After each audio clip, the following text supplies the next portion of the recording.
Well, hello everyone. You may notice right from the start, I'll just state the obvious. I am here by myself tonight. Joanna is off this evening, and so I will be carrying the entire live stream load by myself. And I figured if I'm going to be here by myself, I might as well talk about something that is going to be a little bit more, we're going to dive a little bit more into the subject, because when I do these long subjects or these more in-depth ones, sometimes Joanna's like, you know what?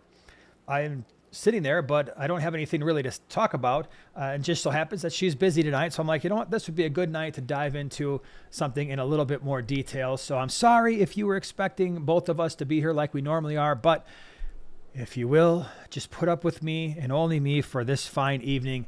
I would very much appreciate it. So thank you so much for being here. I'm glad you're here hanging out with me on a Wednesday evening. We're going to be talking all kinds of cool stuff. Yes, I will be answering your questions after we talk about all the whole water change thing and how that's come about and the trends lately on the internet and everywhere else. And we'll discuss all of those things and why water changes might be good, why some of the things that you've heard might be, well, maybe not telling the whole story. And so that's what I'm going to try to do tonight, is talk about water changes a little bit more in depth, and hopefully all of us leave with something to think about.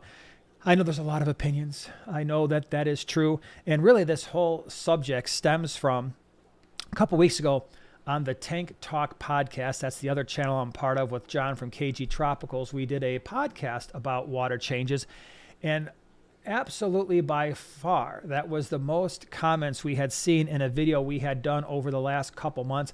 A lot of people had things to say, both in agreement and in disagreement, which is perfectly acceptable.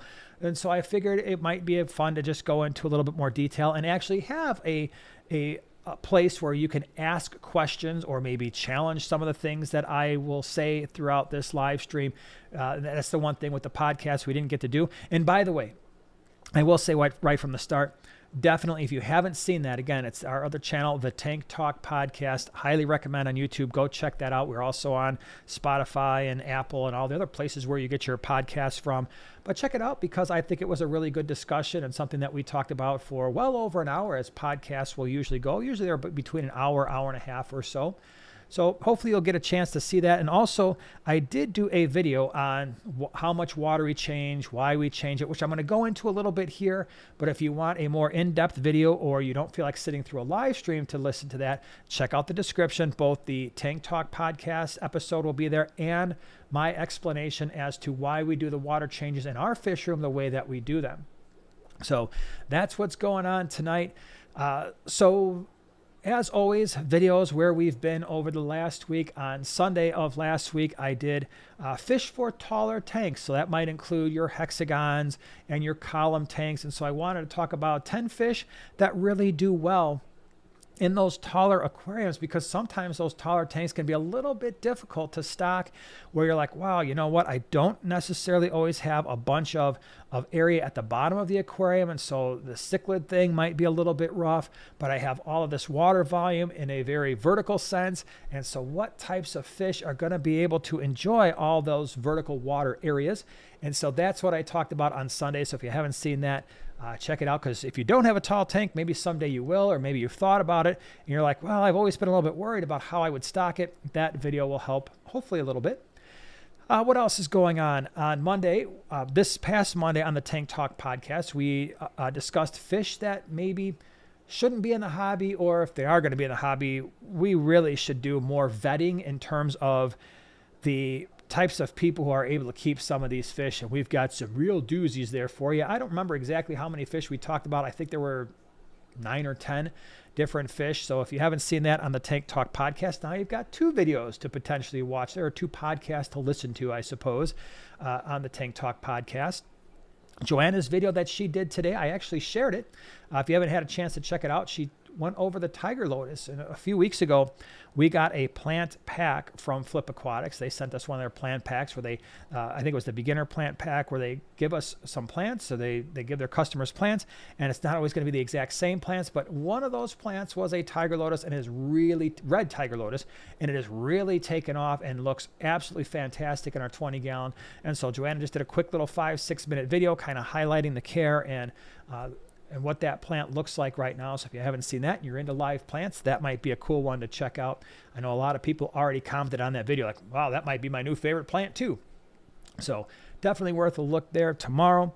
As always, members, prime timers, we've got some stuff to talk about in the fish room. And then Sunday, I've got a pretty cool species profile for you, one that a fish that we've been keeping in the fish room for a while, one that has made it to the swaps over the last month or so, and people absolutely love it. We sold out. And by the way, thank you to everybody who came to the GCCA and Quad City swaps this past Sunday.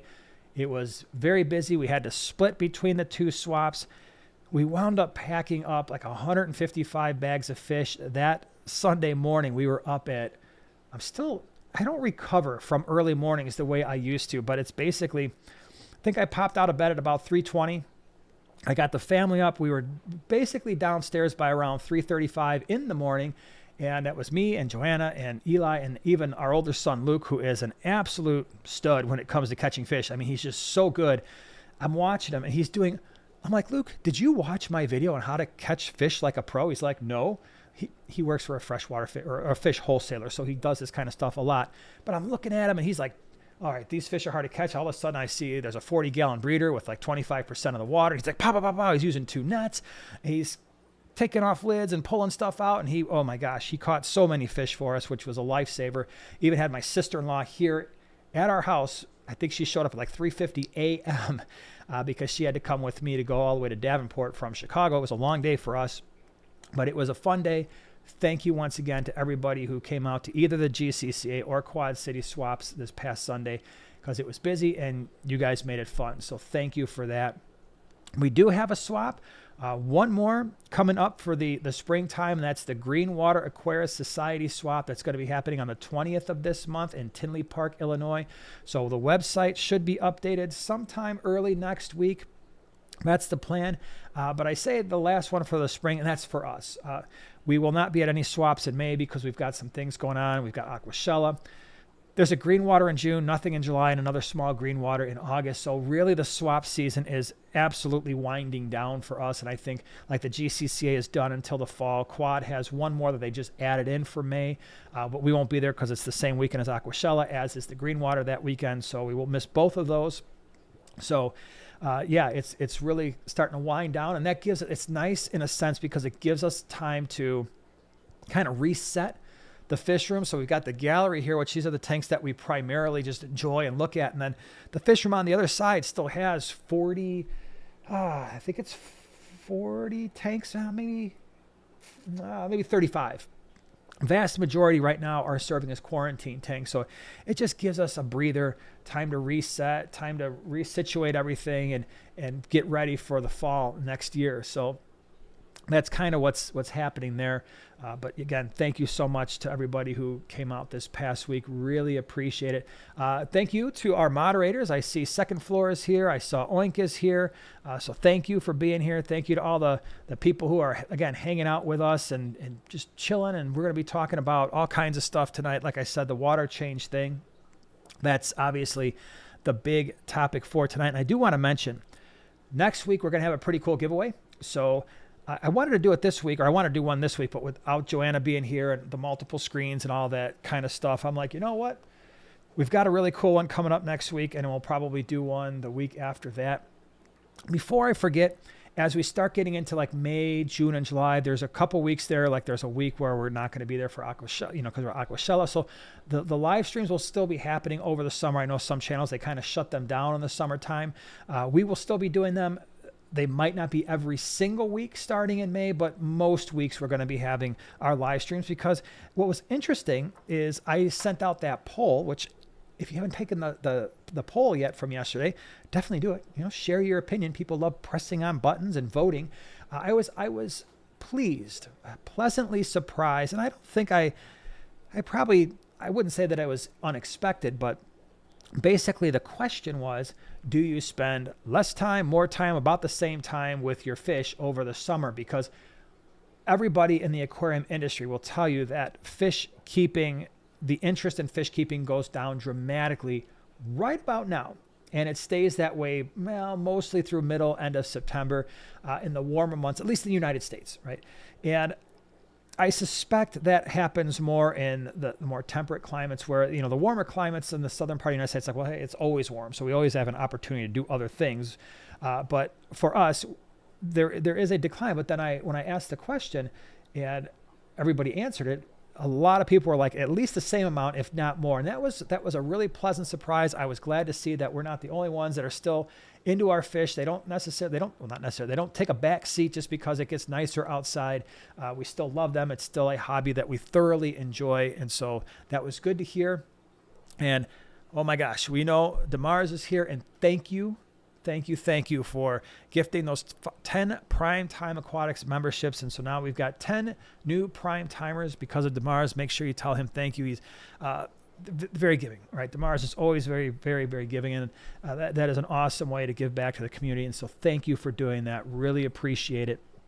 I hope everybody does as well. Jennifer says, I don't think I saw the poll. Hey, just go back into YouTube, Primetime Aquatics, and it won't be that far down in the thing, and the poll will be there. So you can vote too. You can vote your opinions. So today we are doing, as you know, I like to get into the subject as quickly as I can. I always do the announcements, but I'm always a big fan of not wasting people's time, especially when there is a subject to talk about, something that we want to be thinking about, and that is water changes.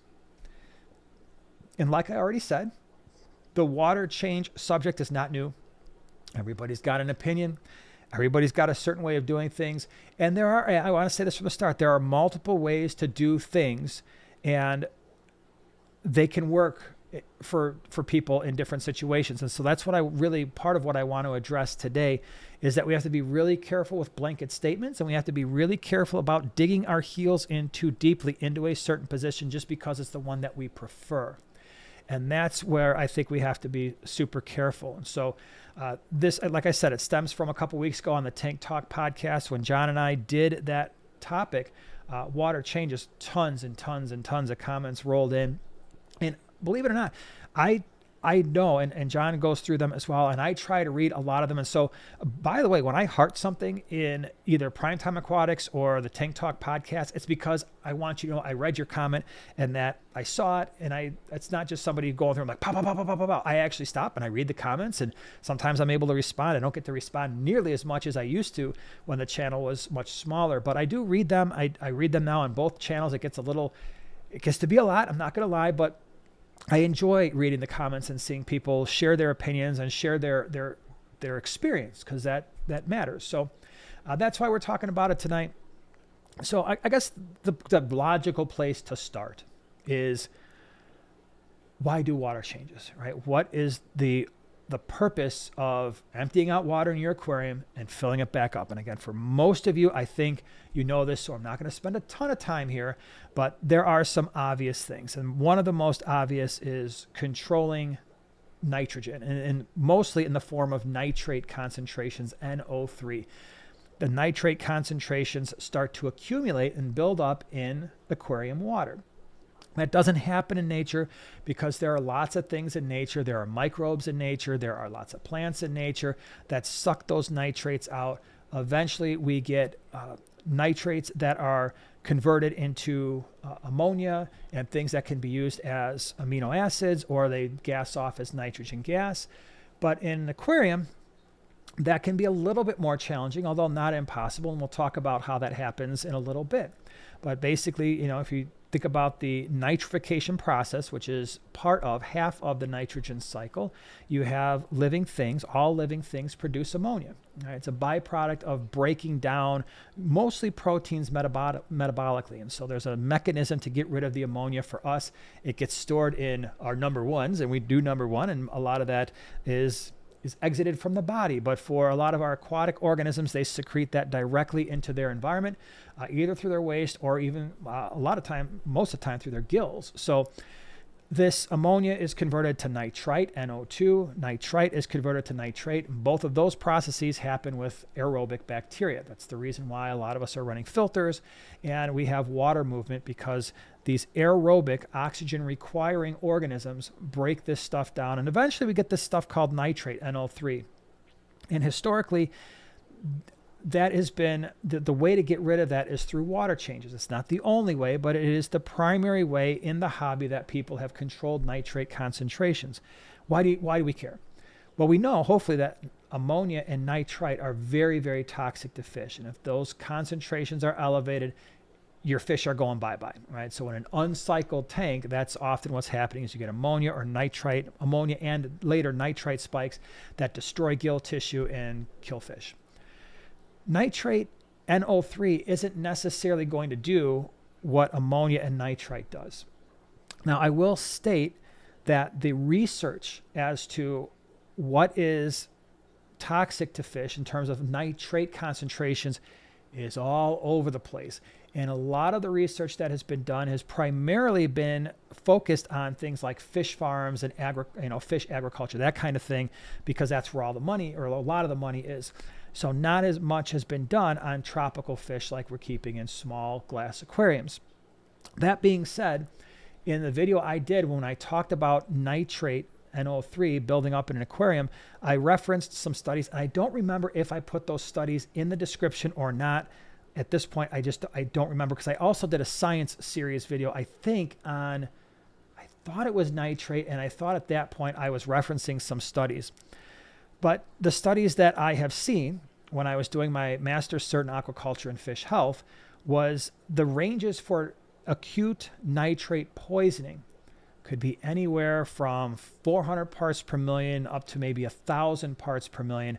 But this was mostly done, and again, in aquatic fish farms. So, and those are very high concentrations, very, very high. I mean, when you think about what we typically achieve in an aquarium, you have got to be really neglecting your tanks to see nitrate concentrations that high. But that's acute poisoning. That is like, oh, an ammonia spike. My fish are no longer with me. Nitrite, fish are no longer there.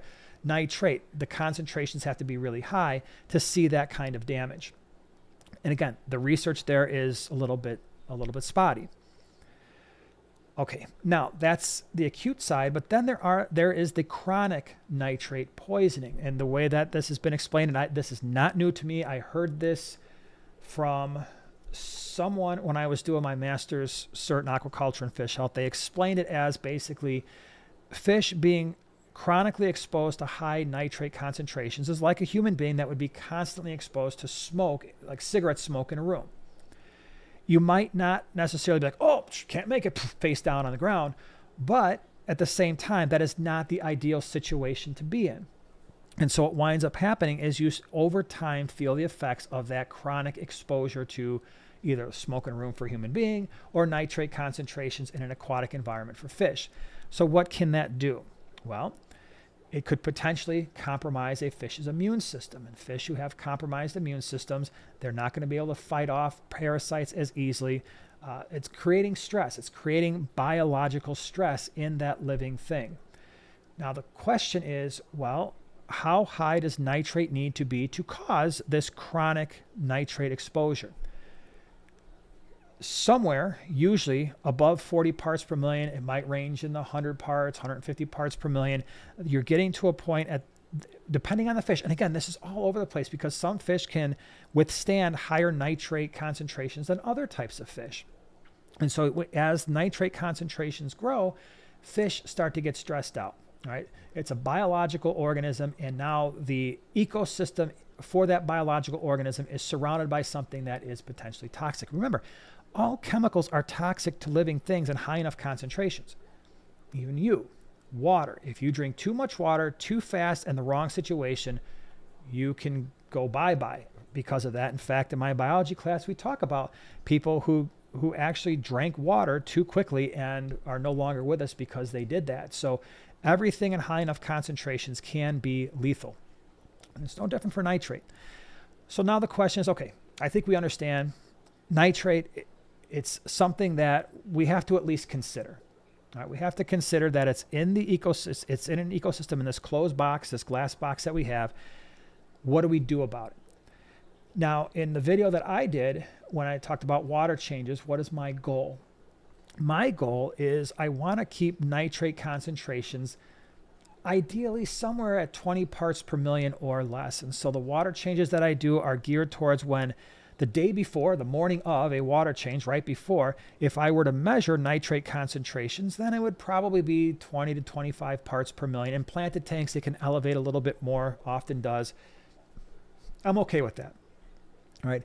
So that's a generally accepted goal. So there's a number of different ways that you can do that. All right. Again, the water changes, that's going to control your nitrate concentrations, which, by the way, if your nitrate concentrations get too high, and there are also phosphate concentrations that are getting higher, keep in mind that we can easily measure nitrate concentrations. It's not as common to measure phosphate, which can actually lead to probably more algae growth than even nitrate concentrations do, but we're using nitrate as a barometer as to how our fish are doing how our water is doing in our ecosystem. So that's typically what we measure. We kind of sort of assume, and you could probably make an argument that maybe we shouldn't assume, but as nitrate concentrations increase, most likely phosphate and sulfate and other concentrations will as well. So you can do the water changes for that, certainly. And the water changes don't just help with nitrate concentrations, they can also help replenish minerals that have been lost in your ecosystem. And so plants will take in minerals, fish will take in minerals. And if you are not doing any water changes, those minerals can be depleted. The other thing that is very, very common in fish keeping, you ask people who are breeding a lot of fish, especially some cichlids and other types of fish, water changes will trigger breeding. All right, because it mimics rain, and why that happens, it could be a difference in pressure, it could be a difference in temperature. And so sometimes people will do water changes to trigger breeding. And some of you may have noticed this before where, all right, it's a water change day and I go in, I do the change of water, and all of a sudden your fish are starting to act a little bit more, they're becoming more active. And next thing you know, a day or two later, if you've got cichlids, like, oh my gosh, I've got 3 female cichlids holding in this tank. I've got 2 over here. Why? Well, probably that water change. So that can certainly help, right, when it comes to fish breeding. The other thing when we're talking about water changes is a lot of us gravel vac when we are doing water changes, and that can remove a lot of detritus, right? Depending on how heavily you're stocked, how heavily your tanks are stocked, detritus can build up, fish waste can build up, uneaten food can build up, and you're getting some of that out of the aquarium, which, by the way, can lead to high nitrate concentrations in certain conditions. And so we're removing that. And part of that is also, well, you know what? If you've got a sand tank and you've got this detritus at the bottom and the fish are swimming by, maybe you got cory cats and they're stirring all this stuff up, depending on the filtration you have, or maybe you're not running filtration at all. Now they're stirring this stuff up into the water, and it looks bad. Right, so we're also we're doing some basic maintenance, removing some of the stuff from the bottom of the aquarium. So we have all that going on. So water changes, they do more than just lower nitrates. They can encourage fish breeding. They can restore some minerals to the aquarium. And in that process, you're also, like I said, you're removing you're removing the detritus that's falling to the bottom of the aquarium. Okay. The other thing to consider is, and I know we're going to go there in a second, but when it comes to, a lot of you are already thinking in your head, well, plants, dude, plants. I get it. I understand. Look, plants. I've got 5 of these tanks. 3 of them are planted, and they will look heavily planted probably in the next 6 months. These 2 can't do plants. Well, actually, that's not true. This tank is a Lake Tanganyika tank. Could do plants. Don't want to because it's a Lake Tanganyika setup. That tank right there, that's an Mbuna tank. No plants. Why? They eat them. Why else? They dig. And so there are situations where you are going to keep certain types of fish. Plants aren't going to be a thing for you. All right. And it's not just those fish. You could have some tank busters in there, some big fish. I've had plenty of fish that eat every single green thing, including the roots of pothos. If they're growing into the aquarium itself, the roots are growing into the aquarium itself, all gone. There isn't a shred of green anywhere to be found. So for instance, I got silver dollars over there. I could put any green thing in there that I want. Bye-bye. When I had the Nile tilapia, there was not a single green thing. I put Java moss in that tank thinking, maybe I'll leave it. Gone. It was a big old ball. Next day, nowhere to be found. So there are fish, I'm sorry to say, that will completely consume all green things, okay, which makes planting the tank really, really tough to do. So keep that in mind as we go through this, because we are going to address the planted tank situation, I promise. Okay, it's a very legitimate thing to think about, but not all people can do plants. And not only that, many of you have been keeping fish for a while. It's very easy. It's really easy to forget what it was like to be a new fish keeper, because it's been so long and a lot of you have had a lot of success and it's become easier. A lot of the unknowns are now known. They're not as stressful anymore. You know what to do when you have an ammonia spike. You know what to do when a fish is not acting right. You know what it looks like when a fish isn't acting right. A lot of people forget a brand new fish keeper is lost, completely lost. And that is okay, because it's a new thing to them. And so they're going with it might be a kid. And parents are like, oh, you want a fish tank? Here you go. Here's your fish tank. And they're trying to figure out, why did I get 10 fish from PetSmart and 8 of them are dead? Not that it's specifically a PetSmart thing, but you get what I'm saying, right? You wind up with people who they're just trying to figure it out, right? So they're trying to figure out hey, what's a filter? What's a heater? Do I need a heater? I've got a betta. Do I need a heater? Do I need a filter for my 27 fish I just packed in a 10-gallon tank? Can I put my cichlids in with my tiny little tetras in a 5-gallon? These are questions for you and I. We were like, wow, okay. But they're new. They don't know. That's why they're asking the question. And I hate it. And somebody just mentioned something about Facebook groups. I don't do Facebook groups. And that's one of the reasons why, because everybody on Facebook is an expert and everybody's got something to say. And you could do something perfectly and there'd be 27,000 people there telling you how you're messing it up. So I'm not dealing with that. I'm not dealing with it. And I feel bad for people who go to Facebook only to get demolished because they're brand new and they're looking for help, genuinely looking for help. And they've got to deal with 3 helpful people and 27,000 people who are jerks. And so I personally don't interact with those groups because there's just way too many people there that it's like they have nothing better to do than rip people apart who are legitimately trying to learn. I feel so heartbroken for those people, because what if it's a kid? What if it was like some 14-year-old kid and they're just like going on there using their parents' Facebook pages. Hey, I'm going to go on or they're setting up an account and they're trying to figure out how to ask questions. And you've got all these grown people just destroying them. And who cares even if it's an adult, you just don't treat people that way. Sorry. I know this is what happens when Joanna's not here. I start to talk about things that stay focused, water changes. But anyway, we forget that sometimes. New people are just trying to keep fish alive. You add in the plants. It's another situation. If those plants start dying because they don't know how to care for them, now you got a bigger problem, because now all those dying plants are creating water quality issues as well. And it's just discouraging them from being in the hobby. So, okay. So now we've got that situation. The other thing when it comes to water changes is, I'll give you an example. Again, this tank right over here, this Mbuna tank is a 75-gallon. And right now there are 24 Mbuna cichlids. Now they're smaller, but they're going to grow up. That's a lot of fish. And the reason you have to do that is with the Mbuna and like the male peacock cichlid tanks, and I've had plenty of South and Central American tanks, you have to overstock those tanks to keep the aggression down, because when you reach a certain point, the males are just like, listen, I'm not going to be able to chase away all of these fish. I'm just going to have to deal with my little bitty area while I'm trying to breed. I had a 75-gallon Mbuna tank on the other side, and people would always comment, oh, I thought those fish were so difficult to keep. How come your fish aren't all beat up? Well, because I had the tank properly stocked with the right types of Mbuna cichlids, and there was only one structure in there. It was a center rock, and a couple of the fish would use that to breed temporarily, but the males would only chase the other fish around long enough so that they could do their business, and then they would just go around to the rest of the tank, because they weren't going to be able to hold that for very long because there were so many other fish in that tank. It's the way you have to do it sometimes.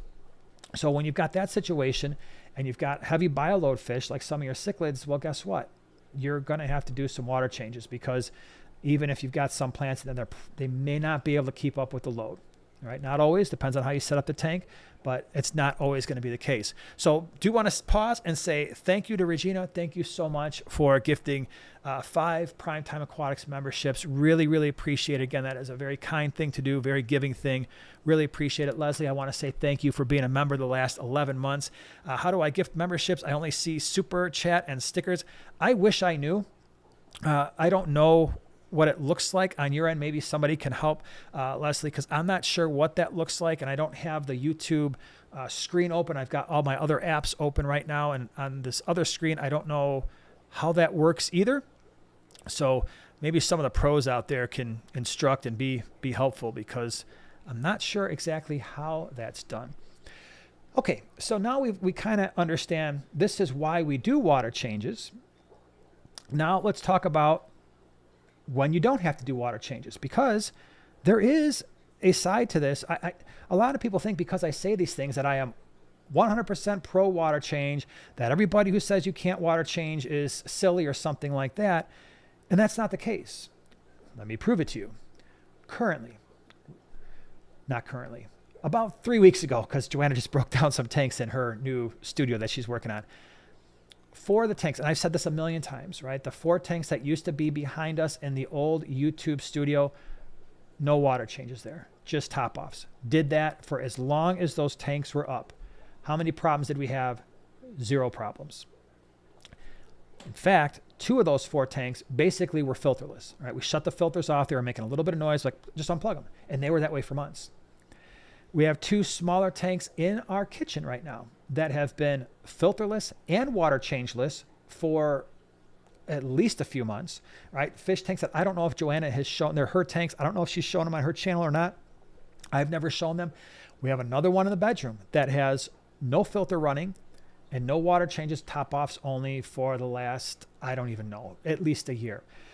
So that's 5, 6, 7, 8. 8 aquariums that we have, no water changes. Okay. How does that happen? How do we do that when it seems like all the things I just said, that new water, no water changes are very, very necessary? Well, thing number 1, we've already discussed that water changes are a way to control nitrate. And I mentioned this, obviously, plants and some microbes are another way to control nitrate concentrations. The plants are a great idea, right? Plants will take nitrogen-based compounds out of the water. I think a lot of aquarium plants would actually prefer ammonia, but they are competing with the aerobic chemolithotropes, which are your nitrifying bacteria. They're competing with them, and the bacteria are usually going to outcompete the plants for ammonia. And so the plants will use the nitrate, and they can keep nitrate in check. And that's the primary way in which we've made those 8 tanks basically no water change, is the plants are there, and they are keeping they're taking all of the nitrogen-based compounds out of the water. Okay, so that's huge. So that is one thing I think that for people who are going to be no water change, I don't know if they always do a great job. I think a lot of the bigger ones do, but I think it needs to be said, especially if you're a newer fish keeper, understand that when you're seeing people talk about no water changes, if they're not explicitly stating it, it's usually a pretty heavily planted aquarium. And the plants, they're relying on the plants, and it's a great way to do it, right? It's a great thing to do. They're relying on the plants to remove those nitrates. Okay. So that's one of the things that's allowed us to be successful in these water changeless tanks. The second thing, this one I don't think is stated nearly clearly enough, and I don't think it's as easy to notice by most people who get, I don't want to say misled, but maybe they think they can do a no water change tank without really realizing what's happening in the tanks that they're seeing. Often, the tanks are less stocked than most people stock aquariums, especially newer fish keepers. You can make an argument all day long that, well, those people are stocking the tanks appropriately, the lighter stock tanks with the no water changes. I understand that reasoning. I'm not going to argue against it. You could make an argument that, well, maybe people should be stocking their fish tanks with less fish. Fine. I will accept that as a potential argument to that. But reality is that's not what's happening. Reality is that some people don't want to do that. And reality is for some fish, you can't do that, i.e. the Mbuna tank right there, my large-ish South and Central American tanks or fish on the other side, the two 125s. That's not happening. Okay, so to keep the aggression down, unless I'm keeping just one fish in a 125, which I don't want to do, and most people don't spend all that money on a 125 to keep one fish, unless it's like something cool, like a flower horn or a Midas cichlid or something like that. But most people aren't doing that. So what that means is there's the overwhelming majority of fish keepers are not keeping lightly stocked tanks. I've said this once, I'll say it a million times. All of us sitting here right now, we are the unusual ones. We love this stuff. We're sitting here on a Wednesday night and we are probably sitting there by our fish tanks and we're loving this stuff. We love the community. I love this. I love watching all the comments come through. I love that you guys are here. It makes me happy, right? These fish tanks make me happy, but you know what we are? A small, minuscule fraction of the number of fish keepers in this country and worldwide. That's the reality. Hey, we're still awesome. You're still awesome, right? You still have awesome sauce oozing from every orifice of your body, but hey, I guess that was kind of weird, wasn't it? Well, you just have awesome sauce, all right? Let's not ooze it. Your awesome sauce is internal, okay? But anyway, we are a small percentage of fish keepers. And so a lot of fish keepers, they might watch a video really, really fast and be like, oh, filterless, great, or water changeless. I don't have to do water change anymore. I'm going to stop. They're not seeing, hey, those people have a lot of plants. Their tanks are lightly stocked. But here's another thing. Not only often are they lightly stocked, but look at the fish themselves. Often, not always, but often, these fish tend to have a smaller bioload, pound for pound or ounce for ounce, depending on the size of the fish. So these are often fish that are not super heavy eaters. They're not tank busters. They're already lightly stocked, but they're not producing that bioload that would produce a lot of ammonia that gets converted to nitrite, that gets converted to nitrate. And now there's an issue there just keeping up with the overall balance of the ecosystem. Leslie, thank you so much for the super chat. Really appreciate it. I'll gift memberships next week. Unable to do it on my phone. Listen, I'm just glad you're here. Thank you. Thank you for being here. Really appreciate it. So again, that's something to keep in mind when it comes to what we're doing and how it's working. The other thing to consider, and this is super important, is not only are the tanks often more lightly stocked than the typical fish tank, also often the fish have an overall smaller bioload. They don't eat quite as much, even pound for pound. I mean, I'll give you an example, or inch for inch, if you will. You know, a single 12-inch Oscar is going to consume a heck of a lot more food than even 24.5 or 2-inch guppies, right? It's just not even close. They're going to create a lot more waste, which is going to create eventually a lot more nitrate. So you have to keep that in mind too. The other thing is the fish are often not disrupting the substrate. And this is important. The filterless thing, I don't want to get too far off on that because I keep mentioning it in passing. It's something that we will get into as well at some point.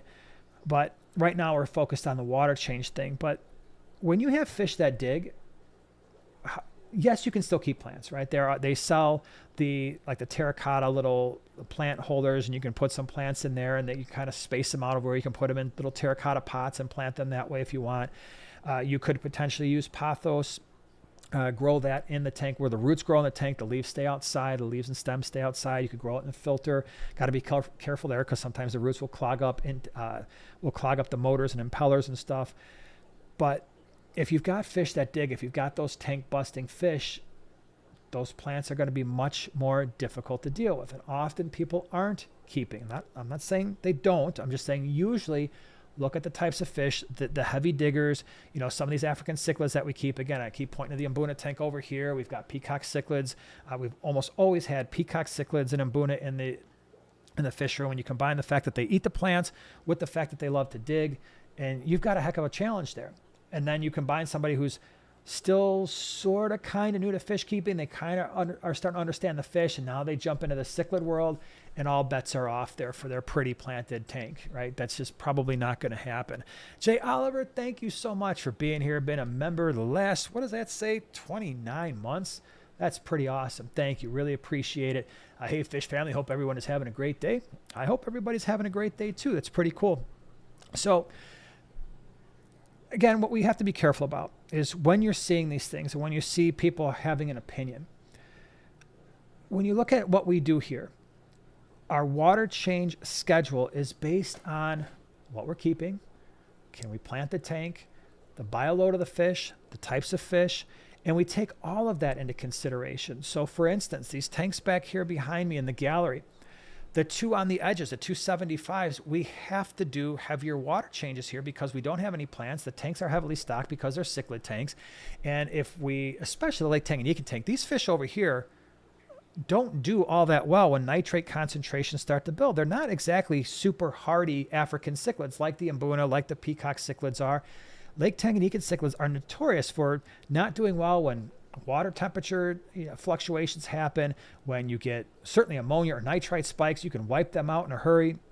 Nitrate concentrations as they build, they don't do well with that. So we have to do water changes here on these two tanks right here to keep the nitrate concentrations at that goal of 20 to 25 parts per million on a consistent basis. They're running about 75% water change every single week. Now, the tanks, the 125s and this 50-gallon low boy behind me, we don't have to do anywhere close to that. In fact, the low boy, maybe 25%. The 125 over here with the geos in there, about 30%. And then the nano tank that's planted over here, we can get away with probably doing about a 20% every other week. And I don't even necessarily think we have to do that. I don't have that tank completely dialed in just yet in terms of water changes, but it might not be the case. The other thing to consider is the types of plants that you're growing, because if your plants are extremely slow growing, like, I don't know, for instance, this tank over here, before we put the crypts in right there, those big crypts, was mostly Anubias. Yes, Anubias will pull nitrate out of the water column, but most of us who have kept Anubias know that Anubias doesn't grow very fast. And so they're not going to put a huge dent in the nitrate concentrations unless you have a crazy ton of Anubias and a lightly stocked tank with a low bioload. Now, if that tank was filled with hornwort, or it was filled with guppy grass, or we had water with sprite or water wisteria or something that's like growing really, really quick, hey, we might be able to extend out those water changes quite a bit or do a lot less in terms of the percentage. So that's how we roll with this tank. These tanks. Over on the other side, a lot of quarantine going on there, a lot of overstocking, huge water changes every single week. That's just the nature of what we're doing there. That's kind of a different situation. But even the tanks that are not being used for quarantine, like some of those larger, the two 125s I have on the other side, one of them's got 10 pretty large size at this point Vieja along with a Severum. They eat everything green, everything. I throw duckweed in there so they can eat it. I have made the mistake of trying different plants. They consume it all, every last bit of it. There isn't a green thing in that tank. It's all gone, all bye-bye. That tank needs big water changes. I take those big Northfin carnivore pellets, boom, handful, right? A couple times a day, and they eat them like they're going out of style. There's no way we're getting rid of water changes in that tank. The one below it is kind of my catch-all tank where there's some peacock cichlids in there. There's a couple of Vieja, believe it or not. Yes, they're getting along just fine. Been doing it for a very long time. The Mascahiris, or the Argentia. So those are our bigger fish. 0% chance. Again, all those fish are eating plants. So 0% chance on planting that tank and they eat the roots in that tank too. So I've tried putting pothos in, actually both of them, and the roots, the stems would grow, and I noticed there would never be any roots there because they were chewing on that stuff. So there's just times when the plants are not going to be, it's just not going to happen. So as you are looking at videos where no water changes are necessary, I agree with that in certain situations, right? We talked about it. Lightly stocked, light bioload fish, heavily planted. We can do that all day, for sure.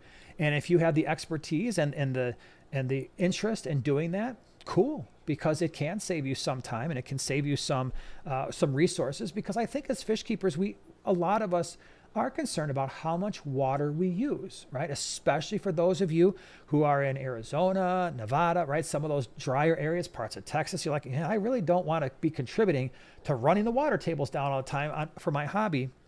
I get that. I totally get that. And we don't want to be wasting water. But at the same time, if you're going to be keeping fish, you also don't want to be putting fish in a situation where their health is compromised, right? No tank busters, right? So the big fish that are just digging stuff up all crazy and ripping everything apart, Often you don't see that. So that is my 45 minutes in water changes. Absolutely. I will be answering questions about water changes and everything else that you've got, because I've droned on long enough about that. But the bottom line is, if you're going to do a tank with no water changes, make sure that you set up the ecosystem that's capable of doing that. And absolutely 100%, I will stand by the statement for my entire life, not all ecosystems are capable of having no water changes. There are some fish, because of the way you stock them, it's just not going to happen, right? Okay, let's see here. Shamu, thank you so much for the super chat. In your latest Tank Talk podcast episode, you mentioned how iridescent sharks freak out for no reason. Same reason I don't keep ballast sharks. Absolute psycho fish. Wouldn't even put them in an 8-footer. I agree with you. Ballast sharks also do that, and so do tinfoil barbs. And so, yeah, when we're talking about the iridescent shark is one of the fish you absolutely should not be seeing in the aquarium hobby, generally speaking, because those fish can get like 4 feet long and weigh dozens and dozens of pounds, and they love to freak out. That's why, for those of you who know what an iridescent shark is, you know that, man, they're just bashing their face. They never look great. Their face is always all mashed up because they're always freaking out. And they're always bashing this stuff. You turn the lights on and they just pop on, they freak out. You're standing in front of the tank, they notice you, they freak out. You put your hand in there, they freak out. But you're absolutely right. There are smaller types of fish that will do that too. I know we had to be pretty careful about when we had our ballast sharks and we had our tinfoil barbs, and right now we've got silver dollars, and they're a little skittish as well. Pacu was another one that are not only super crazy large, but they can be a little bit skittish as well with ballast sharks. And the thing about ballast sharks and tinfoil barbs especially is how fast they are. And so when they do freak out and they're not thinking with their little tiny millimeter sized brain, they're bashing into things, right? They're bashing into glass, they're bashing into wood and rocks and filter intakes and heaters. I have had fish break heaters before. I have seen plenty of fish break heaters, and those bigger fish, I remember a tinfoil barb took out one of those Eheim, gosh, what was it? A 300 water that I had in one of the 150s, and bam, busted that thing. And I'm like, well, that's not cool. So yeah, you do have to be careful. Absolutely. That's a great point. It's not just a super huge fish. There are others that will do that as well. Damaris, thank you so much.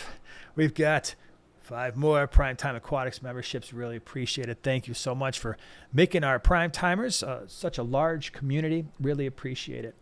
So let's see here. Questions. Let me come around here and see.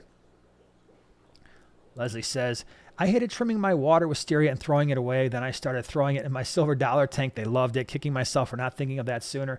Yeah, I agree with you. I actually really like water wisteria. There's water wisteria and there's water sprite. I actually did a video years ago about how to tell the difference between the two. I prefer the wisteria over the water sprite. I like the shape of the leaves and the fact the leaves are a little bit bigger. And the stuff, once it gets going, it really gets going. And I was doing the exact same thing. So at the time, I didn't have very many fish that would eat plants like that. So water sprite, water wisteria, I would take it out by the 5-gallon bucket load and just boom, right in the garbage it would go. Same thing with hornwort. What's crazy is I was doing that with hornwort, especially when we broke down this side of the fish room and made it the gallery.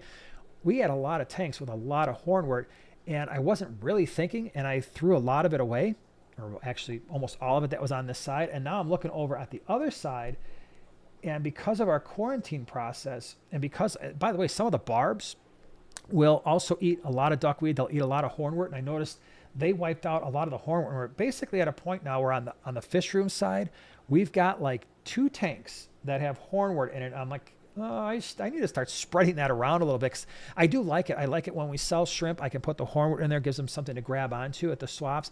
And I like the fact that when you get a nice piece, right, it's kind of firm, and you put that piece of hornwort in the tank, and it just explodes over the next couple weeks, and you know it's doing its job, lowering nitrates. Yeah, I like that quite a bit. So I'm going to have to, sound stupid, but I'm going to have to actually try to grow our hornwort back to where, I don't know about where it was, but certainly get some more in the fish room. The other one is the guppy grass. We have one tank that's got a little bit of guppy grass, and I used to have a bunch of tanks that had the guppy grass, but what I don't like about that, and the hornwort's the same way, is when it starts to die back, oh my gosh, you get those leaves and stuff all over the place. It's clogging up intakes on filters. Not cool. Not cool at all.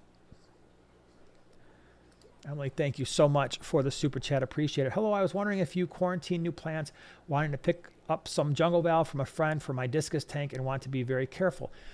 That's a great question about plants because it's not as cut and dry, right? Sometimes, we always talk about quarantining fish, and we do that for 4 weeks when we bring our fish in. Now, the plants is an interesting thing. So I have 2 suggestions with plants. If the plants are coming from a plant-only tank, I don't worry about it as much. I tend not to quarantine because most likely any fish parasite would have probably, if there's no host in there, most likely would have died off, although some bacteria could survive without, I guess, that situation. But if the plants are coming from a tank that was inhabited by fish, then I might consider quarantining them for a few weeks or maybe a couple weeks, just to make sure. I know some people do a salt dip, and there's other things that you can do, a methylene blue dip. I don't do that. I've been pretty lucky so far. So, I haven't been doing it, and I'm not saying that it's necessarily a good thing, but you could certainly do it. I mean, if you've got the tank space, why not? Johnny from Dance Fish, I somehow killed a tank full of guppy grass. Fish enjoyed the green water, though. I bet they did. It happens. I've done it too. I have.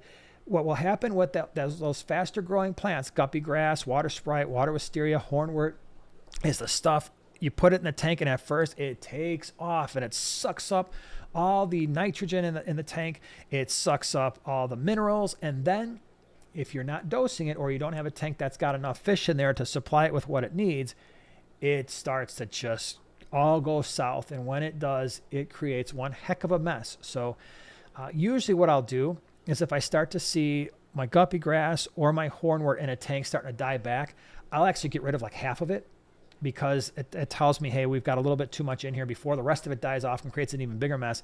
I'll get rid of half of it, and then the other half usually has what it needs to grow. So I hear you. I've done it.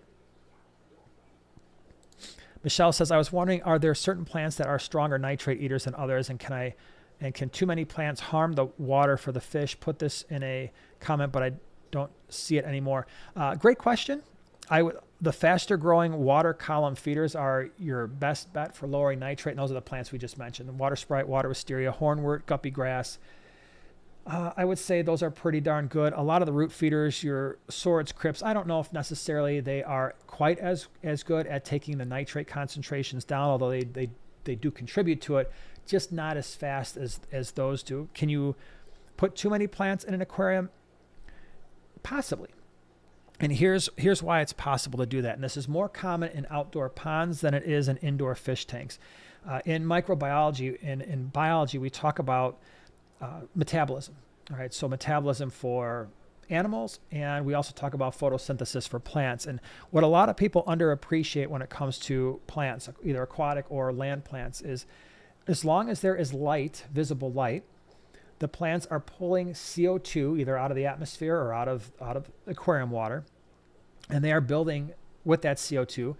They are making structure, right? I mean, it's crazy for people who haven't thought about it before, but if you take a house plant and you put it in a pot of dirt, and let's say a house plant grew 10 feet tall, you'd still have almost the same amount of dirt. So how did the plant get so big?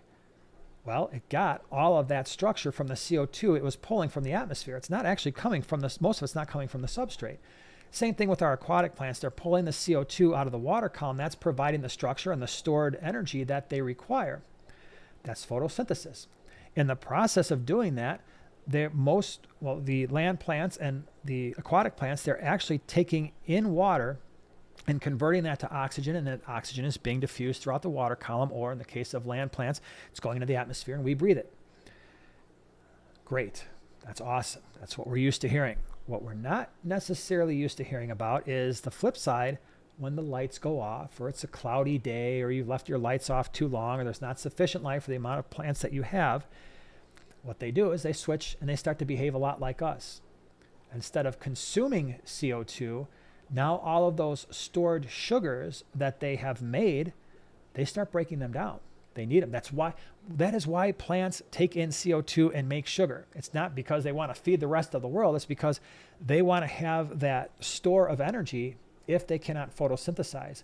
And so they go through something similar to what we do, and that is now they break the sugars down, produce CO2, take oxygen out of the water because they need the oxygen now. And so what that does, and again, this can be especially important for those of you who keep ponds. If you get excessive amounts of algae and or you have a lot of plants, what you might start to see is you will start to see fluctuations in dissolved oxygen, which is not necessarily easy to measure, but the one thing that you will be able to measure is changes in pH, and there will be a cycle. And so what will happen as the plants or algae, excessive amounts of algae, start to consume all of that oxygen and they start to produce a lot of CO2 in an aquatic environment, especially one that is not highly buffered. So you have a pH that's like a pH of 7 or less. Guess what that CO2 does? It starts to form carbonic acid. And so now that pH that might have been closer to 7 could dip in a matter of just one day or 12 hours. It could dip into the 6s. It could dip even into the high 5s. And then it'll go back up. But an aquarist might not ever see that, because when they're measuring their stuff, they're measuring it during the day. The lights are on, and now everything is returned back to normal. But they're not seeing this. So for those of you who are heavily planted, who are filterless, be careful, because if you've got excessive amounts of plants and algae in your aquarium, you may be seeing drastic fluctuations in pH and you would never know it. And so that's why be careful. Be careful with the bro science. Be careful with the people who do things a certain way. They don't understand why. They understand that it works, and they can half bro science you into like, this works, and they start spouting off half truths in the sciences without the background to understand what it is they're actually talking about, without understanding the nuance. And they could be doing harm to their aquariums, and for people who are listening to them, they could also be harming their fish, because you're following something with people who don't actually understand the science behind what is happening in their aquarium. Again, for pond people, some of you may have experienced this, and I challenge you, if you've got a lot of algae in a pond, here, just have fun sometime this summer. If you've got a lot of algae growth in a pond, if you have, especially if it's not well oxygenated, and you have a lot of plants and it's heavily stocked, go in there and measure that pH before the sun comes up and see if it's different than the middle of the afternoon or in the late evening when you would normally measure that stuff. Watch how that stuff can change. You would be very surprised. So that was a very long-winded question, but again, Joanna's not here, so I want to get nerdy. Can we just be nerdy together for a little while? And my answers might be a little bit long tonight, but yeah. So something to think about. Mike says, remember the pH of natural bodies changes drastically during the day from night to sunlight starting photosynthesis. It's the GHKH in concert. You have to understand. Absolutely. And that's what I mentioned too, is the buffering capacity. That's your KH. That's your carbonate hardness. For those people who have softer water, that can certainly happen where it's going to be more likely that there could be a fluctuation. If you've got harder water, that carbonic acid is probably not going to build up. It's not going to be nearly as big of a problem. There's absolutely no doubt about that. Mars, let's be nerds. Nerds. Yeah, I remember that movie from the 80s. Hey, that's my pie. Let's see here. Oh my gosh, Shelby's here. What's up? Sketty's here too. Very cool. Sketty Nona, we got to hang out at the Quad City swap. That was pretty fun. Darlene says, who else here is going to Aquashella Dallas? We should have a meetup. Yeah, Aquashella Dallas, going to be awesome. We are planning to be there. So hopefully a lot of people are going to be there too. That would be awesome. All right, let me see here. Hold on, saw some questions that I wanted to answer. Allison says, I'm fighting blackbeard algae plague. I put the wood and rock in a bucket of tank water and scrubbed it with a brush. Will I crash my cycle? I don't know about crash. You will probably remove some of your beneficial bacteria. The easier thing to do, rather than scrub the ever-loving heck out of it, is if you've already taken it out, outside of water, spray it down with some hydrogen peroxide and leave it for 5 or 10 minutes. And then what will eventually happen is a lot of it will die off and you can put it right back in the aquarium. It usually turns like a reddish pink. Fish will eat it. It will fall off. It will die. doesn't necessarily remove every little bit of it, but it can certainly keep it under control. I don't fear blackbeard algae, and I mentioned this, I think, in a member's video last week or 2 weeks ago. I've got blackbeard algae in the slow boy. It's not as visible on the front side. On the back side, there's more. I've got a little bit on this, the 125 geo tank, and I've got a little bit over there, in the Lake Tanganyika tank. Whatever, I don't care. It started to grow. So for the geo tank, I've got a couple Siamese algae eaters in there, and it is rapidly going away. There's a lot of food competition in there because there's got some rainbow fish, and we've got some snakeskin barbs and the geos that are in there. So that's a great way. The Siamese algae eaters are not starving, but what I'm saying is they get their food, but they like to scavenge around. I have a couple Siamese algae eaters in the nano tank. There's no blackbeard algae in there, but I want to keep it that way. I have to get more of them in the tank right behind me because that's probably the tank that has the worst blackbeard algae. I don't fear it because part of the whole situation is with blackbeard algae, control your light duration, control your light intensity, control your nitrates.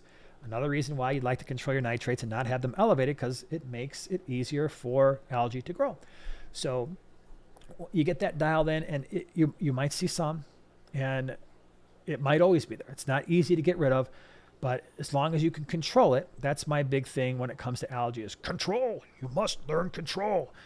This tank here has got green hair algae. You can actually probably see it at this point because I haven't done anything with it because I really don't care. I got some Flip Aquatics sent me some mystery snails and some neorites, so I put them in there. Not so much for the green hair algae, but we've got a bunch of Amano shrimp that he sent us a while back in one of the nano tanks upstairs. I'm going to probably unleash a half a dozen or so on that tank as well, just to start working on it. I'll pull some of it out and then I'll let them eat the rest of it. So I don't fear the algae. We do what we can to control it, and when it grows, so what? It's part of a normal system anyway. Emily, thank you so much for the super chat. Will you be attending ACA in Cincinnati? I don't think so, and I think the reason why is there was some kind of a conflict with the ACA and other things that we had going on. So I remember looking at it like, oh, dang it, can't go. So I don't think so. Pretty cool thing, though. Definitely worth going to. I know a lot of the people in our Greater Chicago Cichlid Association Club, they sponsor part of the ACA, and a big group goes. They always have a great time. So I encourage anyone who feels like going to the ACA, definitely worth it. American Cichlid Association, by the way. Finsanity, thank you so much for being a member of the last 14 months, prime timer. Love the gallery. Well, thank you. The gallery loves you. So you didn't know that a gallery could love you, but this one does. It loves you all. It's very happy to see you. Okay. Let's see here. Jezebel Pink. Yep. Aquashella Dallas. Yeah, it should be a fun time. Looking forward to it. It's been a little while. All right, hold on. Scrolling around because things got all messed up over here. Michelle says, I'm in Florida with hard tap water, and a pH always appears to be in the 6s. Did you make a video on hard water, low pH thing by chance? No, I did a video on water hardness, and I've done a separate video on pH. It's kind of interesting. Water hardness, though, I would look more at your KH than anything else because the KH is the buffering capacity of your water. And if it is, usually it's not very common where you would have a KH that is high and a pH that is low. So when you say hard water, my guess is you've probably got a lot of GH there. And the way to fix that, if you wanted to, and by the way, having a pH in the 6s in many ways can be more advantageous than having a pH in the 8s like I do, because there are a lot of interesting fish that are perfectly happy in a pH of the 6s. And I'm thinking a lot of fish that come from South America. So you've got some really nice potential. I mean, maybe not if your water's super hard with the GH, but there's some potential there. But if you wanted to bring that pH up, then I would measure KH, carbonate hardness, and there's a chance that you might have to increase that. And that would probably bring your pH up a bit. Okay, let me see here. Hunter says, I just recently got a 2.5 gallon tank from a yard sale and was thinking about shrimp. What do you think? And any suggestions on how to start? Never done shrimp before. Well, you've been keeping fish for a while, and so you understand water parameters, and that's really the most important thing is you understand everything we've talked about so far today with the nitrogen and all that kind of stuff.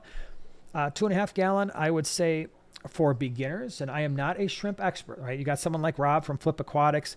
He's a true expert. I am a shrimp keeper. And so I know my limitations, and my limitations are I like the Neocaridina or Caridina, however you like to say it, beta. But I've got those. I've bred almost every color variety of the Neocaridina, and I've had great success with them. I think they're pretty easy. They do well in our harder water, GH and KH of 10 and a pH close to 8. So they've done really well there. They can go lower on the pH scale for sure, and they can do less on the hardness. So I like starting there for a 2.5 gallon, provided that you've got a well cycled, probably a sponge filter. If you're really thinking about shrimp, that would be the best way to go, is if you've got a cycled sponge filter. That would be awesome. Throw in some Java moss, or this would be a great one to start out if you've got some green hair algae. I know it's like, dude, you're recommending purposely adding green hair algae to an aquarium. Not so much because the Neocaridina are going to like just totally chow down on it like a mono shrimp do, but because it's got just so much surface area there, like a Java moss. That would be a good option too, to throw in that tank and give them something to pick at. You're probably going to want to feed the shrimp as well. I feed all kinds of sinking foods and things like that to the shrimp. They love the kelp wafers from Northfin. If you had a 2.5 gallon, you wouldn't put a whole one in there, but maybe a little tiny piece. Start out with a half a dozen, see if they breed. That's probably how I would roll with it. All right. Mike says, when considering a shrimp tank, my advice is to not sure floating plants that will grow so fast that you will have to remove it often because the shrimp will hide in it and you'll lose them, or you'll toss them. That's a fair point. I do a lot of hornwort and guppy grass in shrimp tanks, but I also am fairly careful about not tossing, especially like the little shrimplets and stuff. But for a new shrimp keeper, that could be a little bit harder to see. Oh, and by the way, yeah, Shelby's here too. So we've got shrimp expert in the house. She's here. Ask her questions. She'll tell you. Shelby, you can also either confirm or deny the things that I have said, because you and Grant know your stuff. I mean, all right, I say expert. They've only got like 400 tanks in their fish house, and almost all of them are filled with shrimp, probably at least 350. And they've got these massive totes, and they have thousands of shrimp there too. So I guess maybe that would be somebody. I know we talked about that in a podcast. Who do you call an expert? I am fairly certain that they didn't get a PhD in how to keep and breed shrimp in like a school, but I'm also pretty certain that they've got a ridiculous amount of experience, and I would certainly call them shrimp experts, because I've seen their shrimp home, and holy cow, do they have a whole bunch of different types of shrimp. And you, Shelby, you could even suggest even better ideas. I know you could, because you've probably forgotten more in the last week about shrimp than I will know the rest of my life. Oh, come on, man. David says, how do I cancel my membership? Because Jason called them caridine. I don't even know how to phonetically pronounce that, David. Stop messing with me, man. I just said it the way I said it. Hey, I didn't say beta, right? That kind of stuff doesn't get to me, because being a professor as long as I have, I understand that when people are saying words, especially for the first time, or they've heard it a certain way, they're going to mispronounce things, and a little bit of grace with, the way you say things or spelling sometimes goes a long way. Yeah. Avtex says, why is fish keeping for food such a taboo? What tank size do I need for tuna? Really, really, really big. Turn your entire property into a tank, and you can keep some tuna in there. I'm not sure. Well, I think a serious answer would be because it would be way cost prohibitive. I mean, by the time you invest the tanks, the money, the food, you wind up with these fish like, nah, I'm going to eat them. It's just cheaper to go and buy them from the store. The Woodsman says, is it really true? Is it really true that you can't keep a betta in less than 5 gallons? Why would 2 gallons, for example, be so bad when they live in a cup? Okay, that's a great question. Let's unpack that for a second. Let's unpack your question. So first thing, is it true that they can't live in anything less than 5 gallons? Controversial, I know. Some of you are going to disagree with me. I understand. We have kept bettas in 2.5 gallon tanks. When I did my betta species profile, that's well north of 1 million views. I said 2.5 gallon tank is a minimum. That being said, I have a strong preference for at least a 5-gallon tank. The reason I said 2.5 gallons is because for those of you who have kept bettas for a long time, you will know that some bettas are not as active, right? They tend to be, and all bettas have different personalities. So you bring a betta home and they basically just like to hang around and they like their spot, right? Some bettas just have a spot. They primarily stick to it and they can live 90% of their life that you watch them, they're in their spot and they can live years like that. If that's the type of betta you have, 2.5 gallon, whatever, it's in its spot. You could take that same betta out, put it in a 20 gallon. It's going to find its spot. You're going to be like, I guess that wasn't necessary. However, there are bettas that are quite active, and we've had them many, many times where they are bouncing off the walls in a 2.5 gallon tank. You're like, oh, I just made a colossal mistake. This fish needs a bigger tank. What was I thinking? Okay. So there are lots of bettas that would like a lot more space. Now, the second part of your statement is it's so bad when they live in a cup. They don't live in a cup. They're stored in a cup because human beings, that's the way we transport bettas. Okay. So when they are primarily bred overseas in humongously massive quantities, the easiest way to ship them is in a tiny amount of water.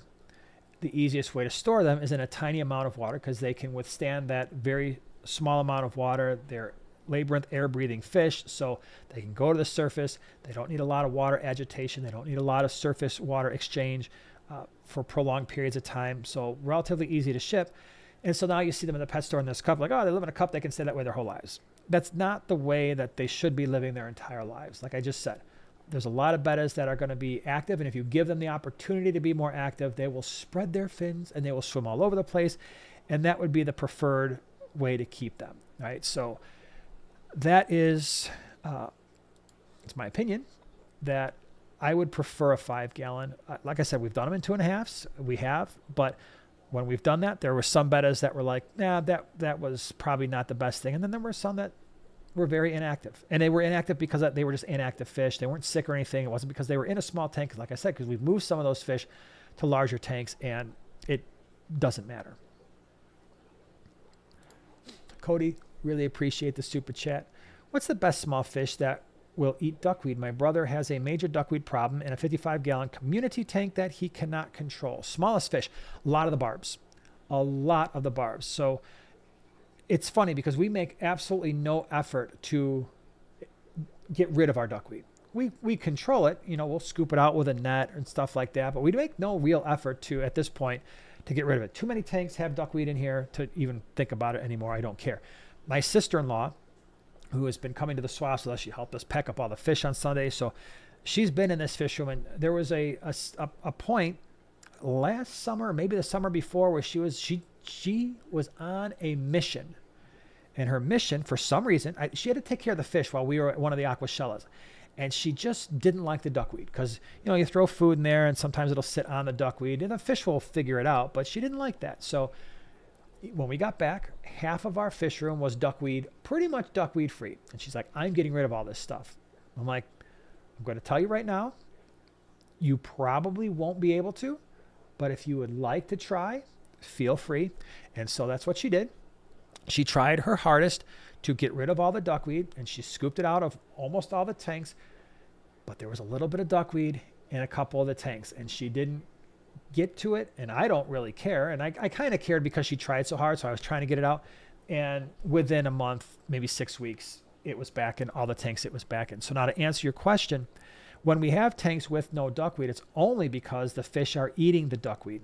So for instance, melon barbs, we had them quarantined in a 20 gallon. It was covered in duckweed. Within 2 weeks, it was all gone. They had eaten it all. Same thing with the mascara barbs. Those are a lot bigger. So the melon barbs stay pretty small. But a lot of the smaller barbs, the volcano barb eats duckweed. I suspect my Congo tetras were eating duckweed as well. I don't necessarily see them doing it, but again, put them in, duckweed's gone. So I think the Congo tetras were eating duckweed. And feel free, everybody here, pipe up. Fish that you have had that have eaten duckweed. Let's see, what else? Rainbow fish. Rainbow fish will eat duckweed like crazy because we have had, every time I quarantine rainbow fish, I don't care if they're the Bosemani, the turquoise, the red rainbows, the Mechalochai, the Kurumoi, they demolish the duckweed. So yeah, there's quite a few smaller goldfish absolutely will destroy duckweed, but they get huge. So those are some of the fish. Almost all of your African cichlids from Lake Malawi that I know of will eat duckweed. The Tanganyikans don't necessarily eat it, but the Lake Victorians and the Lake Malawi cichlids will often eat it as well. Okay, Flaky says, fellow Aquarius, is there any home remedies to bring down water hardness? There is only one really good one, and that's RO system. So a lot of the other stuff, it's just not going to happen. So if you really want to bring the water hardness down, RO systems are a little bit of a pain to use. I get it. You know, you're getting this little bit of water and you're running all your tap water through there. You're putting it in some kind of a collection container unless you've got it piped directly into your home, which most people don't do. Not super expensive, you know, a couple $100 will get you a decent three-stage RO system, but that is the way to do it. Whip says, I can't keep duckweed alive. I have too much flow in my tanks. Thank you, Whip. Thank you, because I wanted to mention that as I was saying fish, that there were other ways to deal with it, and that was the one. You're 100% right, flow. Duckweed floating plants in general hate strong flow. So whether it's duckweed, hornwort, guppy grass, if you've got a lot of flow, it's probably not going to be able to do very well. So one of the things you could do, depending on the types of fish that you have in that 55, if you've got fish that can withstand the flow and you were to put let's say a wave maker towards the surface of that and start blowing that duckweed around, it is going to create a mess, right? Because you are going to, what I would do, here's what I would recommend. Get as much out that you can with a net. Put a wave maker in there that is appropriate, if it's appropriate for the fish that you have in the tank, and start getting some surface agitation, get that water moving around the top. You might have to shut it off when you're feeding the fish, but duckweed hates that. And what you'll start to see is a lot of that duckweed's not going to be able to grow. Worst case is you might see a little pocket in the corner, but it's not going to be covering your tank after you remove it and put some flow at the top of your aquarium. Very good point. I appreciate you saying that. Hero says, I have 5 3-inch discus. I change water every day. Is that too much or just enough? Again, it depends. So at the beginning of this stream, I said what is dictating how much we change water. And by the way, there's a video that goes into it much more detail. So if you go to the description of this live stream, there is a video, how much water do we change? That video will explain it. But really what we're doing is we're looking at nitrate concentrations. Discus are a pretty good example of a fish where you don't want nitrate concentrations building too high because they can be somewhat sensitive to water parameters. That's one I would really like to keep at 20 parts per million or less. And so your water changes really should be directed towards that goal. How much you change depends on the size of the tank. You said you got 5 3-inch discus. So is that a 55 gallon or is it a 210 gallon, right? So, or something in between. That's going to be a major factor, but measure nitrate concentrations, and your goal is, hey, let's try to keep that at 20 parts per million or less with the discus, maybe 25, 30 if you've got a heavily planted tank.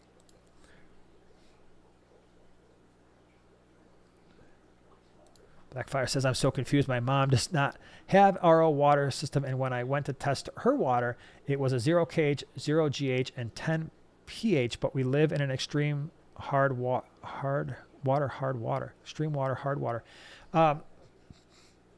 In an area that's got hard water, then maybe what's going on is whatever you're using for testing is no longer functioning properly.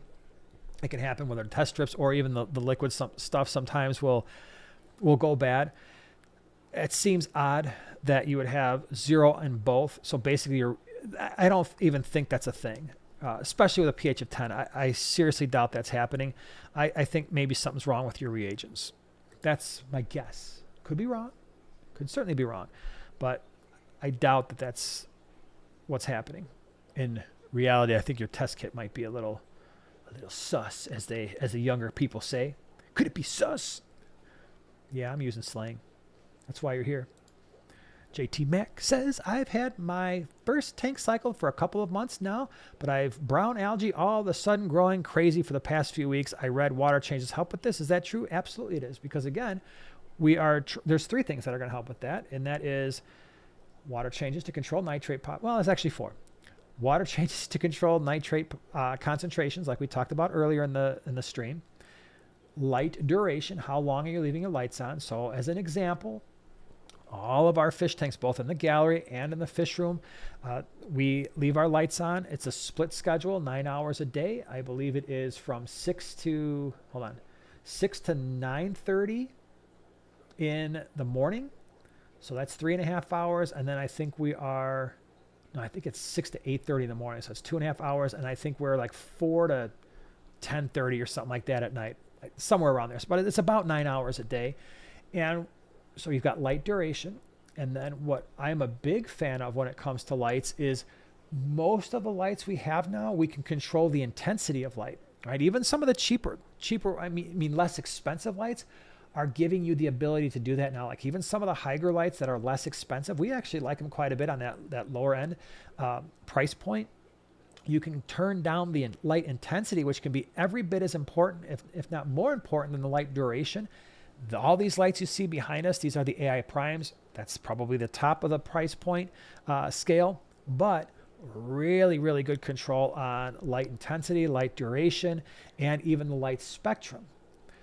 So you've got your lights, you've got your water parameters, and then of course plants, right? The plants can compete with the algae to get rid of some of those nutrients that the algae needs. And so again, your fast growers, your hornwort, your guppy grass, your water sprite, your water wisteria. And then of course, the other thing that you can do is add something to the aquarium that will consume. The nice thing is you've got the easiest algae to potentially control. Of all the algae types that can happen in an aquarium, that is the one I would choose to have if I had to choose it. Why? In our 75-gallon goldfish tank that we have, planted it with a Nubius slow-growing plant. We had our Kessel lights on there. They were kicking out a little bit more light than I think that tank needed. We started to get the brown diatom algae. I threw 2 smaller bristlenose plecos in there, and within about 3 days, all of the diatom algae was gone. All of it on the wood, the plants, the glass, all gone. Mystery snails will eat the heck out of that. Nearite snails will eat the heck out of it. Otocinclus will eat it. So it depends on the size of the aquarium, right? So small aquariums, you got the nearite snails, the mystery snails, the Otocinclus, in a group of maybe 6, 8, or 10 minimum. 20 gallons or more, you got the bristlenose plecos will absolutely eat it and will continue to consume it. We don't have a speck of brown algae anywhere in this aquarium, anywhere in this gallery or fish room, because we've got bristlenose in most of the tanks. And I know people will say that bristlenose do not eat algae as they grow larger. I completely disagree with that, because they are doing it in every tank that we have. And again, it has a little bit to do with food competition. It's not that we're starving our bristlenose, because you could do that by not feeding them. They do eat. But again, they're scavengers. They like to constantly graze on things, and that brown algae, gone, man. So lots of things can eat brown algae. Okay, let's see.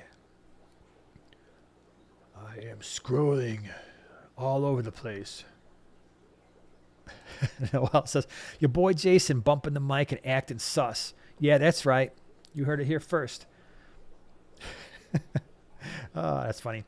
Kayla says, have you ever experienced peacock gudgeons fin nipping? I have a male that is going after my honey grammies. It happens.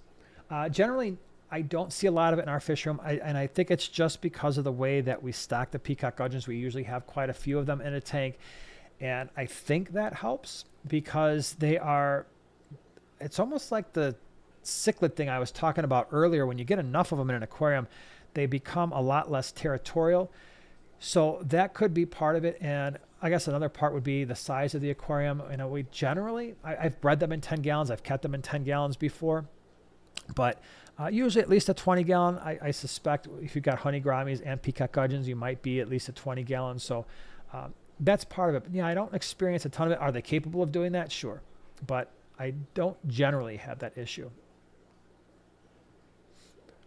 Bill, I agree with you. Bristlenose will eat algae at all sizes. Larger plecos, not so much. 100% agree. Yeah, the common pleco, that bad boy, when it's small, will eat algae. And then, as many of you know who have kept them, they get larger and they like to become rather sometimes food aggressive, right? So when that food falls to the bottom, I think people are sometimes surprised. And not just the common pleco, by the way, even the bristlenose pleco, especially the males, when it's time to eat and you put some of those sinking pellets and those wafers in there, I've noticed that even with in my cichlid tanks, the large males you put those wafers in there. I put those Northfin kelp wafers in, and even like around the geos and even some of the African cichlids, and even in the Mbuna, that are like, yeah, man, I want this. If that male bristlenose gets to it, it's his. He will absolutely fight for that that wafer. But 100% true. Yeah, the larger commons don't really eat algae, but the bristlenose, yeah, they do a pretty good job. I've enjoyed them quite a bit.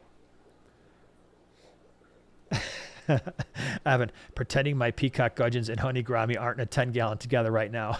Hey, if it works, it's fine. They're not big fish. You can do that, but if it's working, that's cool. New friend says, hey, all right, I'm just going to throw out my question again. Any decent-ish home microscopes to teach kids, show plankton, infusoria, other cool stuff from aquarium? Yeah, so here's what I would do with that. It's a good question, by the way. A lot of the microscopes that you're going to see, and again, I've taught microbiology for, what's it been now, 16 years. What I always tell my students, because I get a fair number of students who are like, man, this is awesome. I want to get a microscope and I want to do exactly what you're talking about, which is a really cool idea. So what I generally would tell my students, and I would tell people, if you want a microscope that's a decent quality, a lot of the ones that you're going to find on Amazon, a lot of the ones that you're going to find in non-scientific stores, they're going to have the magnification that's similar to the ones that you would find at the college level. And so generally speaking, our microscopes max out at 1,000 times total magnification. What that means is you have an ocular lens, the part that you look through will magnify an image 10 times. And then you've got these objective lenses. Those are the ones at the bottom that you turn. And usually the strongest lens is 100 times. And with that lens, you need this stuff called immersion oil, and that helps you see the specimen.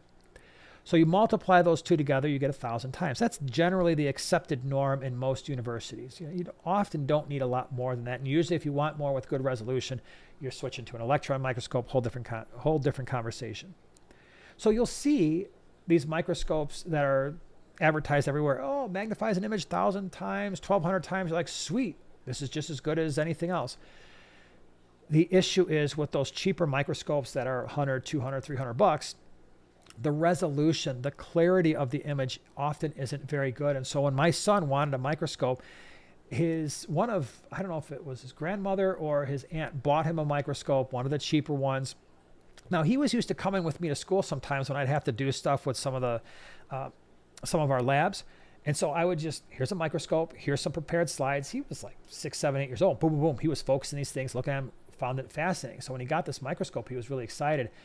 But then he was used to using university level microscopes where the resolution was very good because the glass was high quality. And then he gets this thing and he can't see anything. He's all angry. So what I tell everybody is, if you are interested in a microscope, consider finding a used microscope that maybe some schools are starting to, they're starting to rotate out their scopes, because they will sell microscopes and they will often sell these scopes to wholesalers and stuff who will sell them to other places or individuals. You might be able to get that same scope for $200-300 that is a high quality microscope that got a little bit of refurbishment, but will give you the resolution that you want to see these things and see them clearly. So that is my long-winded answer of something to consider, and it will hopefully save you all kinds of money and still give you something that is nice, that is of decent quality. DB, really appreciate the super chat. Thank you. Anaerobic bacteria making sand go black. Thoughts? Yeah, that's sulfur. So that will happen. You have some sulfur bacteria there. I don't tend to worry about it too much. I've had that plenty of times where you look under the tank, it's all black. No big deal. It doesn't do anything. I know people worry about sulfur pockets, going to kill all my fish. I have had that happen exactly 0 times. It will happen in sand. It doesn't tend to happen in gravel because you're not getting that anaerobic pockets. It happens more with the finer sand, like the pool filter sand that I've used from time to time. I would get a lot more sulfur. What's happening there is that sulfur will form. Sometimes you get hydrogen sulfide in there. If there's any iron in the sand, that will form that black color. So that's probably what you're seeing. If you were to stick a gravel vac all the way down there, you would probably smell the sulfur. It's happened. I've seen it happen a number of times in our aquariums. Again, people worry about it. I don't, because I've done it a billion times, especially when I had the bristlenose pleco breeding tanks. There would be some food that would get in there, and then it would start to decompose and break down. And then we get some of those sulfur pockets, and I'd go in there and gravel vac some of that out on a weekly basis. And you would smell it, but never lost a single fish because of it. All right, let me see what's going on here. This chat thing sometimes is really bothersome, man, because it skips around on me. I find that annoying. Garage Gills, happy birthday, Joanna. Yeah, Joanna's birthday is coming up this weekend, so thank you for mentioning that. Yeah, that's actually where she is tonight. So she went out with her. So for those of you who know, her sister Deanna, we've met them at the swaps. She has a twin sister. So they went out tonight, and it's so funny. They almost never go anywhere.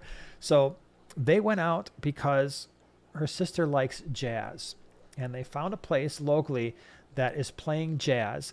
But the funny part is, because as you know, Joanna usually has to leave and go pick up Eli. So she's leaving there, picking up Eli, our 16-year-old, and then bringing him back to go watch more jazz. So I'm like, hey, if that's what you want to do, have fun with it. So yeah, that's where she is, watching. Listen, I guess you're not watching jazz, you're listening to jazz, right? Could you watch jazz? Like just watch it? I don't know. All right, here you go. Here's a movie quote. We need you to play jazz flute. Oh, no. Come on, play the jazz flute. Anybody know what that's from? Poor Eli. Yeah. Well, I don't think he necessarily minds it. Like, I think he'll make the best of it. But I also don't know if that would be the very first thing that he would pick to go, Noel, thank you. Yep. Anchorman. Jazz flute. Okay, let's see here. Mark says, my juvenile red-tailed shark doesn't seem to eat the tropical flake that my other fish do. Any suggestions on what to feed him? If it's a new fish, give him time. So hungry fish tend to eat. If you want to see if your fish is just picky with the food, or if it's just maybe something's wrong with it, there's two default foods I always go to when it comes to fish. One is for smaller fish, live baby brine. They most often, I don't know if I've ever seen a smaller fish not consume live baby brine. The other one for larger fish, like maybe a red-tailed shark, might be some frozen bloodworms, small little pieces. See if they're consuming the frozen bloodworms. If they are, then you know, okay, it's eating just fine. It just doesn't like the food, in which case I become very stubborn, and I tend to be more stubborn than my fish. And I'm like, you're going to eat this stuff, pal. And usually within 5 or 6 days, it's like, fine, I'm going to eat this. Garage Gills, Ron Burgundy. Yes. I'm in a glass cage of emotion. They punted Baxter. They're going to put Corning Stone on the air. Okay. Let's see here. I listen to jazz now and then. Cool. All right, everybody. I just realized that we are, holy cow, it is now time that the time that we usually call it a night is now upon us. So we're going to do that. We're going to call it a night. And then next week, 2 things next week. Remember, we're going to have a cool giveaway. That is my intention. So we're going to have a cool giveaway. Joanna will be back. And so we will be back. Same time, same place next Wednesday. Hope you will be here. Check out, if you haven't already seen the podcast on the Tank Talk podcast, I link that in the description if you want to hear more about water changes. I also did the video on water changes that you can check out if you're like, I don't want to go to sleep yet. I drank too much pop and I got caffeine or something, or maybe you like to be up all night. So that would be another thing that you can do. But thank you so much to our moderators for hanging out with us. Thank you for everybody and all the questions and the new members and all the super chats and everything. Really appreciate it. Thanks for being with us this Wednesday. Have a great rest of the week. We will see you next week at the same time and place. I hope. We'll see you. Bye-bye, everybody.